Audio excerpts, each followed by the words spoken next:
Hello.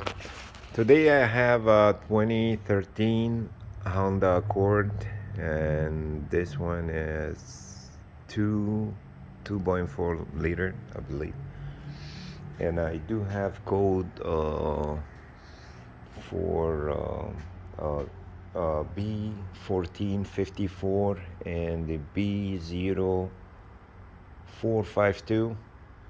And the other code is 17-11, which is a left rear EBS sensor. And the other code is for evap called fuel tank pressure sensor.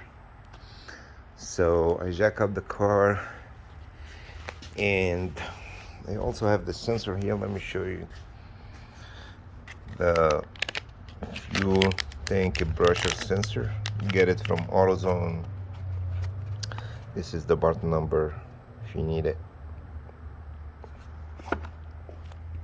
So let me show you back here under the trunk.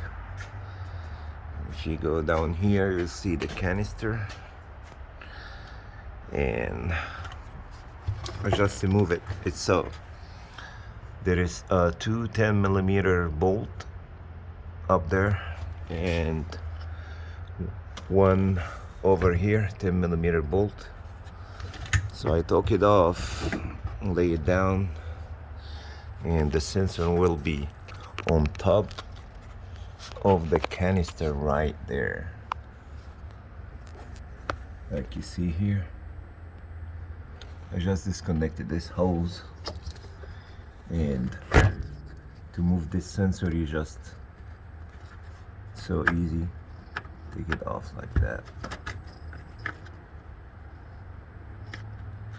Yeah, it just bumps up like this. But my problem was, like I see here, someone was playing with the wires, like you see in here. This is my problem for the fuel tank pressure sensor and the left rear EBS sensor, because I have those code together, and it's also, like you see, the whole wire goes in one harness. So I believe who did this is messed it up. So I'm going to fix the wire and scan it again and see what's going on. There is also, I don't know what this sensor is. I think maybe this is the Berg valve or vent valve, I believe, if you're looking for that location for it. That's pretty much it. Thank you for watching. Please like and subscribe for more videos. Thanks again.